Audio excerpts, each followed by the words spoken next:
হাতে করে দুই একটা স্বামী পাওয়া যাবে এমন যারা তাদের শ্বশুর শাশুড়ির খবর রাখে। আমার খুব মন কাঁদে ওইসব মেয়েদের কথা ভাবলে যাদের কোনো ভাই নাই। আর আরো খারাপ লাগে তখন যখন ভাবি যে ওই মেয়ের বাবা মার বৃদ্ধ বয়সে কে দেখাশোনা করবে। আমার খুব খারাপ লাগে বিষয়টা চিন্তা করে, আসলে যাদেরকে আল্লাহ তাআলা 4টা মেয়ে সন্তান দিছে বা 3টা মেয়ে সন্তান দিছে, তাদের বাবা মাকে কে দেখাশোনা করবে বৃদ্ধ বয়সে। আল্লাহ তাআলা যাতে ওইসব মেয়েদেরকে ভালো একটা স্বামী দান করে, যাতে ওই স্বামী ওই স্ত্রীর বাবা মার দেখাশোনা করতে পারে বা শ্বশুর শাশুড়ি খেয়াল করতে পারে, খেদমত করতে পারে।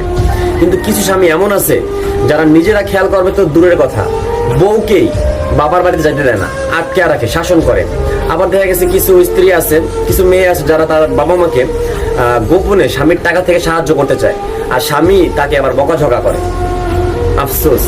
এই জন্য বেশিরভাগ স্বামী আজকাল